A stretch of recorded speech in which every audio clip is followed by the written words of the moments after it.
Hey, everybody, it is Trags, and this week on Red Sox Beat, I welcome one of the best personalities in Boston sports and an expert on all things Red Sox, the one and only Lou Merloni. You can hear him on Red Sox Radio on the WEEI Red Sox Radio Network. See him on NBC Sports Boston, offering his pearls of wisdom and unique insights on all things Red Sox. And of course, you should be following him on Twitter at Lou Merloni, all one word. I'm not going to spell it out. You should know how to spell it by now. How you doing, Lou? Good, Trags. How you doing, buddy? Life is good here in Cincinnati. I cannot complain. Nice. Covering the Red Sox from afar on all things Red Sox here on the Red Sox Beat. And certainly there's a lot to catch up on here, Lou. Yeah. In the last week, we've had a lot happen. I guess I'm going to start from the point of view of the fan who wants to know from a player's point of view, have you ever had anything tossed at you by an angry fan in your career? Yeah, as a matter of fact, Yankee Stadium. See, Trags, I used to do this thing before the game started, where especially at Fenway Park, where as I ran into the field to stretch out, I always run to left center. And I take a slow jog out to the wall and that slow walk back. And it was kind of like my way of sort of regrouping, right, and get my mind right before the game and everything else, that whatever, 30, 45 seconds, minute walk, whatever it took to get back. So I remember the first time I went to Yankee Stadium, that was just part of my routine. And I ran to, we're in the third base dugout, and I ran to right center. And I just did my normal jog. And I got probably about 3/4 of the way out there. And I looked up, and everybody in the right field bleachers was like waving their hands, like, keep coming, And I looked up like, maybe I cut this one short. Maybe I don't go all the way to the wall. Well, the first time I did, and I just got pelted. It was hot dogs and Cokes and drinks and everything else. And I just, but back then I was like, Jesus, maybe I shouldn't be doing this anymore. I didn't get a baseball thrown at me. And I think the situation the other night just goes to show everybody's been this thing about throwing baseballs back into the stand, back onto the field. And right, you always sat there and say, well, it's all fun and games and cute until you actually hit a player in the back of the head or the back. Now, this guy, I don't think he was aiming at Verdugo. If he did, he should be signed right away. Hit him square in the back, right? But throwing it out in the field, you run that risk all the time. It's just stupid. Do you think you're going to see players not throwing the balls to the fans anymore because of this? Yeah, I mean, you could see that, no question, especially in the outfield. I think it's great. You go to games now, Trags. I don't know if I feel like they throw 3, 4, 5, 6 dozen baseballs out to the stands each and every night, which I think is a great thing. Well, I'm going to keep throwing them out there. If you're going to throw them back at me and hit me, that's not going to happen. Well, okay, to be fair here, what Verdugo was trying to do, he was trying to throw it to a Red Sox fan, right? And yeah, Yankee fan intercepted, caught the ball, and then eventually gunned it back at him. Yeah. And, the Yankee fans like, throw it back, throw it back, throw it back. I mean, it would have been nice if you just handed it to the Red Sox fan. But anyways, I understand if Fenway Park have already the same thing. And like I said, it was just probably, no big deal. Let's throw it back into the state. And we've seen it before. We actually saw it, I think, 3 or 4 years ago at Fenway Park. I think it was Stanton, wasn't it, to hit a home run? Yes. And in the Green Monster, and the fan from the Green Monster threw it back, and it one-hopped him as he's rounding second and hit him in the leg. And I was at that game. Yeah. I believe it was a Sunday night game, actually. Yeah. And I mean, but it's still stupid. There's no question about it. So they got to be careful. Well, I mean, what I found most interesting about that whole thing was Jarren Duran in his first major league game was the first guy to come over and try to calm down Alex Verdugo. I just found that was kind of surreal to me at Yankee Stadium. You have Jarren Duran getting his first major league hit off Garrett Cole in that game. And what was interesting is just to see how the Red Sox reacted, came to the support of Verdugo. And look, Alex Cora admitted, Lou, that Verdugo has a temper, and he has he's a competitive guy, and he wasn't disappointed that Verdugo started shouting at the fan, because that's only human instinct, right? Yeah, and I think that's where Alex really comes, his greatness shows as a manager, I think, in this league. I mean, I think every manager in this game knows X's and O's, in my opinion. They know the game of baseball, but what separates them is knowing each of your players' personality, knowing how to get the most out of each and every player. Some you got to coddle, some you got to ride hard, just understanding. I think he knows that Verdugo is an emotional guy. That's what you love about him, right? When he plays the game, It's excitement. But he also knew that this thing needed to be calmed down. And I think taking his team off the field, taking Verdugo, put him in the dugout, let him walk it off, let him talk it out, let him calm down a little bit, I think was the right move. And just more of a buy-in from that team. I think being around Alex and the players, they just buy in every day, and just another example of it, knowing your players. Okay, after the big three, Bogarts, Mhm. Evers, and JD, I would say, and correct me if you feel differently, Verdugo is probably the fourth most important guy in that lineup this year so far in terms of his consistency, what he's brought to the table defensively, and certainly at the plate. No? Yeah, I would agree with you, which is why, like, lately when this offense has struggled, and you look at Verdugo, the month that he's had so far, a lot of ground balls. He's not himself at the plate right now. And yeah, and he's a guy that, it's the emotion. He gets on base, he makes things happen. And it's like every team has a player like that. It was the same thing when Mookie was here. When he got on base, stealing bases, the excitement, it was like the whole team kind of fed off of that. And I think Verdugo is one of those guys. I would agree with you 100%. And the fact that he's struggling a little bit offensively, I think kind of explains, why this offense hasn't been getting going. So he's a huge part of this. There's no question about it. Like, it's 2 through 5. 3 through 5 are the headliners, but this lineup is 2 through 5. And I would also add to that, you can tell the fatigue a little bit. I thought last on Sunday night when he swung through a couple of pitches right down the middle. I think it was in his second at bat in the 5th inning, struck out. He just looked like he was fatigued. Yeah, and I think that has a lot to do with it. I know when people talk about he's hitting a lot of ground balls lately, and to me, that is fatigue. That's not getting the ball out front. That's getting the ball just a little bit deep. Now, we're talking about, inches, you know what I mean, as far as contact point. But, maybe it's just a little bit long and, and the balls are getting a little bit too deep. And it's one of the reasons why he's a great hitter is that he likes the balls that, getting deep into play. It's why he can hit lefties very well. He sees the ball a very long time. But I just think the contact point is a little bit too deep, not out in front. If he gets out front, now he gets the ball in the air, and I think that's kind of like a sign of maybe a little bit of fatigue. These guys, they've all played a lot of baseball right now. They played more than they have in a couple of years, right? I mean, 60 games last year. So, right. And that's one thing Alex talks about, resting guys, giving them breaks. We're not worried about what we're doing in May or June. And we're here to play in September and hopefully in October. So something they got to keep an eye on. I think they've had a lot of injuries here recently with some of the bench role guys that haven't allowed maybe some of those days off, and that's affected it. Well, one thing I think we're going to keep a very close eye on is how managers across baseball, not just Alex Cora, handle pitching staffs here in the second half with what you mentioned, the 60-game season last year. A lot of guys didn't get the chance to get stretched out. I mean, a lot of lay people like myself would say, well, that's what with training camp was for this year, was to try and account for that a little bit and get these guys worked up, but it doesn't work that way necessarily. And it's kind of a long-winded way of saying, look, the Red Sox pitching, I think, has been leaking oil a little bit, and the starting rotation could use not just one arm. I think it could use 2 or 3 arms. They're going to get one of those back, we presume, in Chris Sale, who looked pretty good down in Florida last week. I think it was Thursday when he made his start, went 3 solid innings, fastball touched 94. He's going to get a start at Double-A if everything goes as planned on Tuesday night. And then we'll see how that goes. They get him back by the end of July, maybe early August. What would you like to see the Red Sox do in terms of bolstering that rotation? I think they need a starter. I think they need a Nate Eovaldi type like they got in 18. A guy that they can put in the rotation, especially for the regular season, to keep guys fresh. Maybe he wins a spot in that rotation with how he throws. If not, he's a valuable guy out of that bullpen. And I agree. I think Sale's, the problem is you can't really count on Sale, right, Drags? I mean, he's one setback away. Yeah, but he's also one setback away from seeing 22, right? So we don't know what he's going to be. But, and by the way, he was up to 97 the other day. So, I mean, they love what they're seeing from him. But I think they need one more starter. Now, Tanner Houck is the guy. Tanner Houck is the guy that's going to, I think, relieve this bullpen, this rotation with how they're using him. The other day, you're in a close ball game, right, and Houck gives you, or you're in a game, and how you're winning, and Houck gives you 3 innings to save that bullpen. That's huge for your high leverage guys. Like, they gave him a day off. Now he's also going to go into the rotation next time around. So Alex is going to go bullpen for 3 innings to save his bullpen for a day, to give them an extra day off, which is huge. Yeah. It is. Oh, and then he's going to go a 6-man rotation after that. So he's the guy that's going to really give him a breather.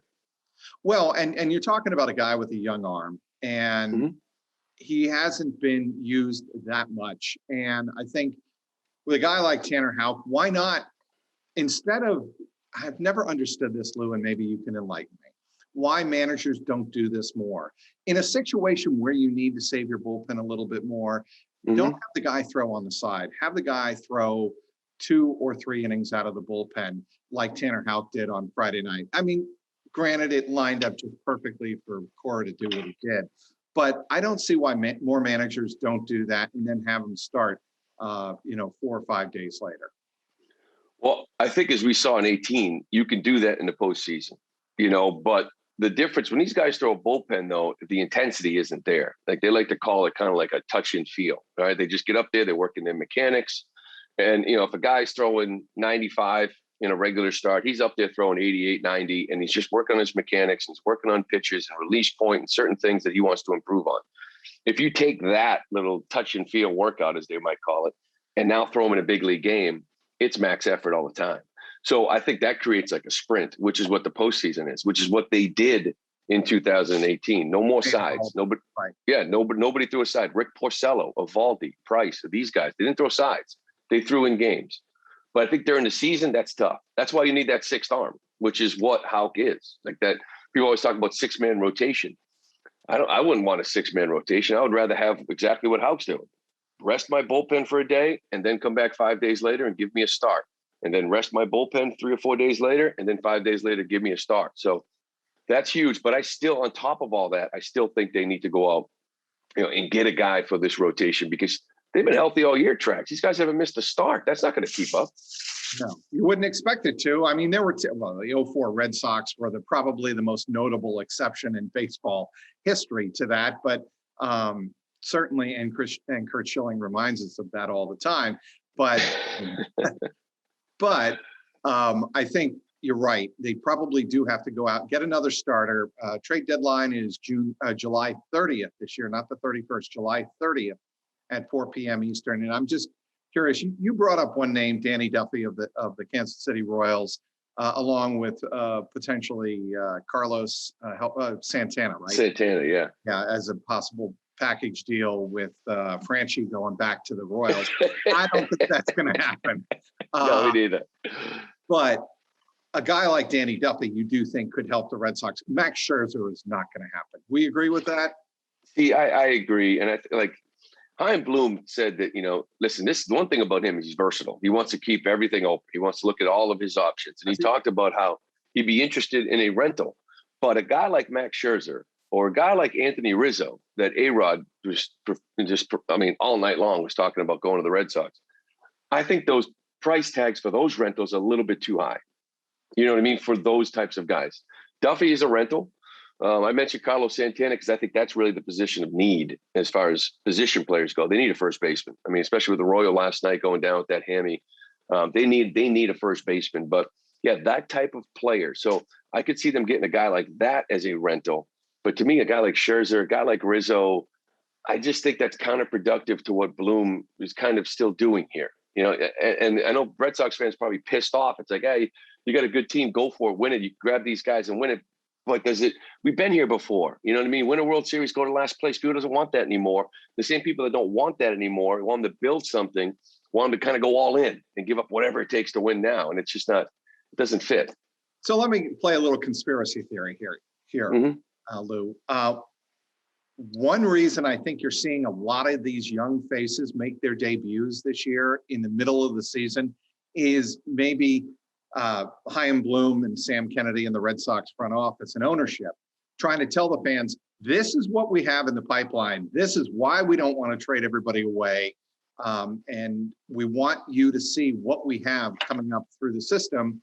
And Jarren Duran and Tanner Houck are probably exhibits A and 1A in that regard, right? I mean, you haven't seen this kind of excitement about this number of Red Sox prospects in a long, long time. Yeah, and I think you got to go back to that last wave, right, of like Bogey coming up and then Jackie and then Mookie and Devers, things like that. Now, those guys are superstars. We don't know what Duran is right now. I'm not sure they know what Duran is right now. But, yeah, I would agree in that, it was a tough year for them injury-wise for some arms. They came into the season, they had guys like Thad Ward and Brian Mata and Houck and Seabold, like 4 starters they felt that could help them. Well, 2 of them are already done, right? In Mata and Ward, so Tommy John. Seabold's had a setback. He's back pitching again, and now we're seeing Houck. So, but other than that, they've actually had a really good year. They got a team down in Portland that's on fire with a bunch of prospects that are, say, 20 to 30, or 15 to 30 in their system, but they're having good years. This is a farm system that overnight, in my opinion, like that Hein Bloom starting last year with some trades has turned around. I don't think this is going to be 25th best, minor league system this offseason, after a full year of a minor league season. Tristan Cassis has taken off. He's the first baseman of the future, and he's still young, but I still think they project him as that. So the system has turned around. But here's the other thing, Trags. I don't know if you've seen it or not. Rule 5 eligible players, in the Rule 5 draft, and how the Red Sox got Garrett Whitlock and his kid Caleb Ord down at AAA. Excuse me. They got about 15 guys that are Rule 5 eligible, and about 6 of them are in the top 10. The others are all top 30 guys.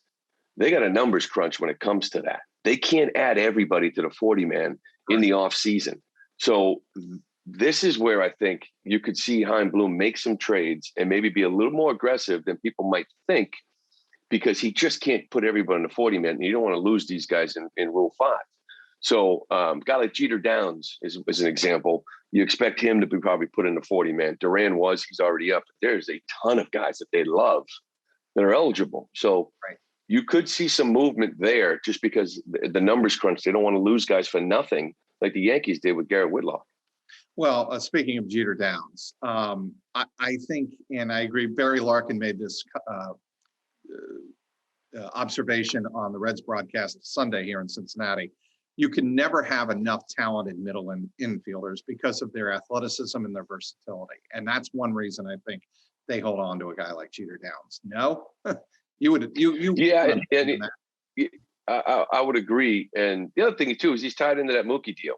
You know what I mean? So it's like, you're not going to just give up on a kid. He's going to be on the 40-man. They're not going to lose him if they don't trade him. He's an interesting case with a lot of these guys that kind of missed last year, like, cause he kind of has his struggles in AAA right now. I'm not sure what he is. It's weird, right? Because when Pedroia was down in AAA as the second baseman of the future, he played second base. This kid's playing shortstop all the time. And so I don't know why. Like, I don't know what they think of him. Like, I saw him and I don't know. I got to see a lot more of him to really kind of be in love with that kid. But yeah, because he's tied in with that deal. They've only seen him for a year. He's going absolutely nowhere. Unless it's in a trade. We'll see. Unless it's in a trade. But I'm going all over the map here. But Rafael Devers, could he eventually be an answer at first base? He could eventually. But I keep hearing that, but I don't know. They seem to want to let him ride it out at third. And, he, again, has had kind of a rough year, right? How many errors has he had? I can look it up here, but. Yeah, he's up there. But most of it comes in April, every single year with this kid. And he had stretches where I think he can play third base. I think he can play there for a while. Now, when you say eventually, are we talking 3, 4, 5, 6 years down the road? I think they want him at third base. Yeah. Yeah, I just, if you can have a more athletic guy at third base, better instincts, more consistent, I think that's the way to go. I'm obviously not saying take his bat out of the lineup. That's not the point I'm making here at all. But until a guy, they've got a number of options you've already mentioned. What do you think of Bobby Dahlbeck, by the way? Yeah, I think it's time to find a first baseman, to be honest with you. I've watched him a lot, and I was hoping that he'd be more than Michael Chavis. I'm just not sure he is. I think it's kind of a very similar guy. So I look Michael Chavis. Yeah, I just think like Dahlbeck to me is just, he's a lot of power. There's just too much swing and miss, period. Like, it's just too much. It's been 3.5, 4 months. We saw it last year. We're seeing it now. I don't know where the adjustments come. And listen, everybody can get better, at some point in his career. But same thing with Chavis. But if you don't get the at-bats at a big level, do you get better? So I could see them moving on. I think they think Cassis is the first baseman of the future.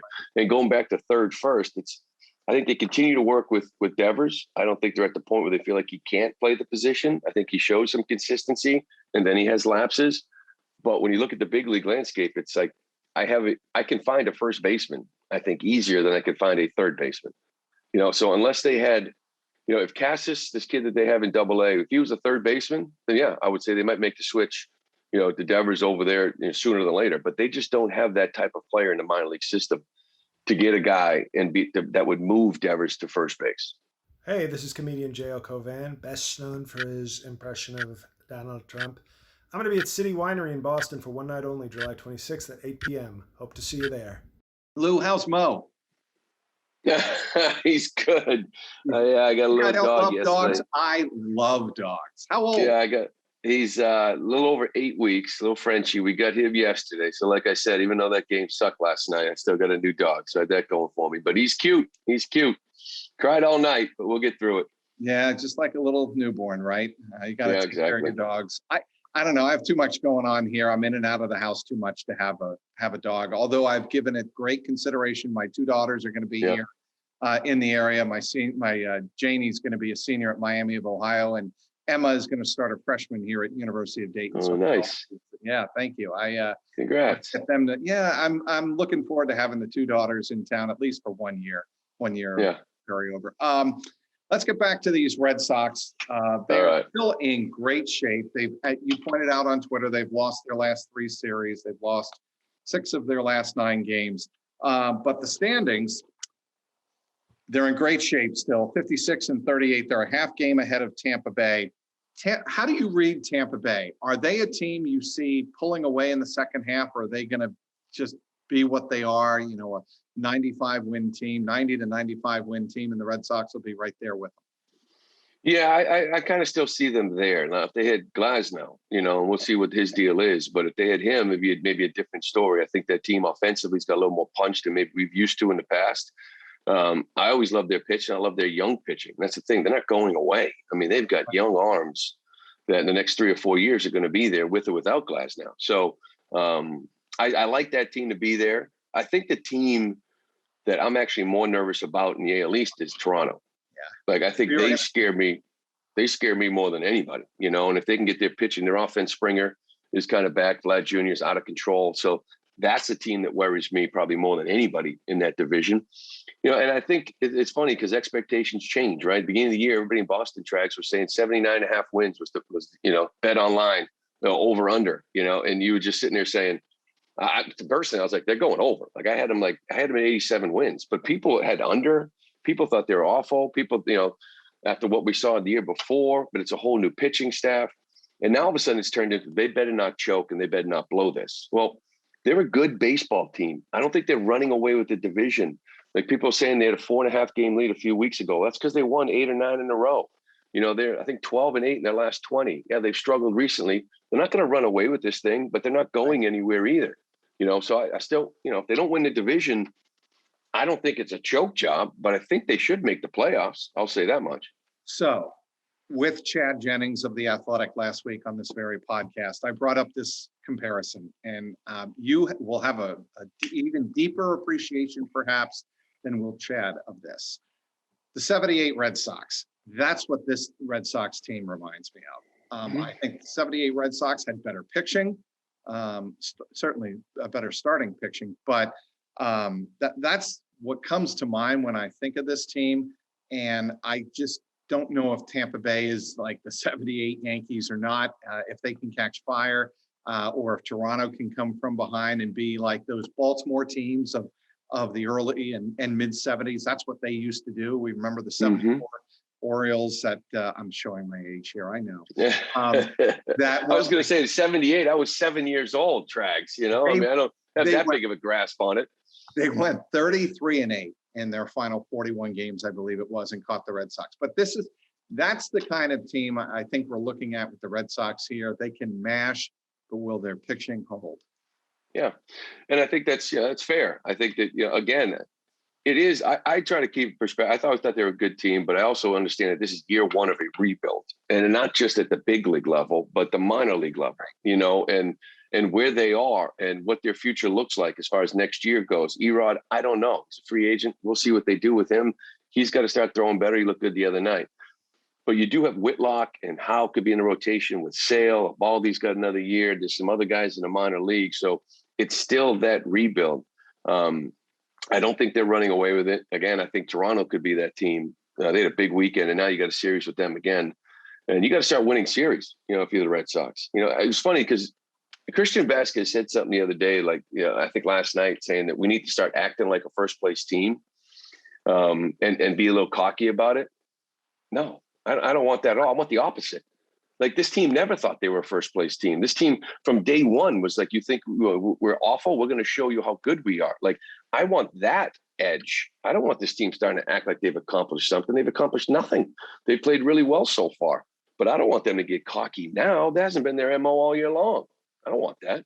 I don't mind it. I think what you just said perfectly sums up what their attitude should be. They should play like they have a chip on the shoulder. Mm-hmm. No question about that, because I've seen it firsthand here in Cincinnati. We brought up off the air Nick Castellanos, who's battling through a wrist injury, should be back this week against the Mets.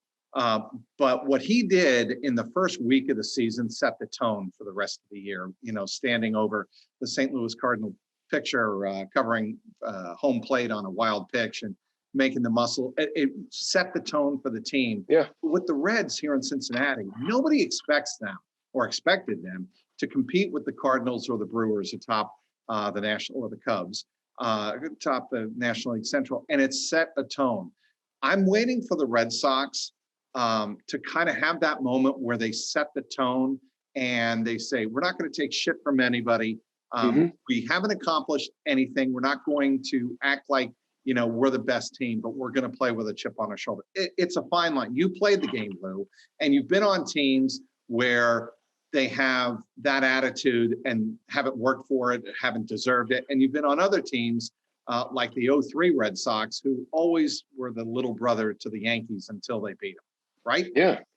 And I think that's sort of like the attitude that you do need. I mean, I don't want these guys to forget that they were a laughing stock last year. That it was awful to play baseball, that nobody gave them a chance. I don't want them to start acting like they've done something now. And those moments you talked about, I think we saw some of them early in the year, and it was more just how they play baseball. Like, everybody around here seems to be sort of waiting for this team to kind of collapse. And they had moments where they lost 2 in a row and you're like, oh, that's it, it's over. And then they go and sweep the Rays. So they sweep the Yankees. And it's sort of like, without saying, you could see Alex, that confidence afterwards, like, yeah, we're really good. I mean, you've got Martin Perez saying we're really effing good, you know what I mean, to the media. So, I mean, it's that chip that they've had by just going out and winning games and showing some emotion and playing with heart. So you need to kind of keep that chip, thinking that, maybe they need to start hearing people say, like, this thing is over. The Blue Jays are going to catch them. That the Rays are going to catch them. They've collapsed. I don't know, but I want that thing back. I want it back quickly here, because you mentioned those 3 series in a row that they've lost. The last 4 series they've lost, and you go back to Tampa, they've won the first game of each of these series that they've lost, and they've turned around and lost the last 2.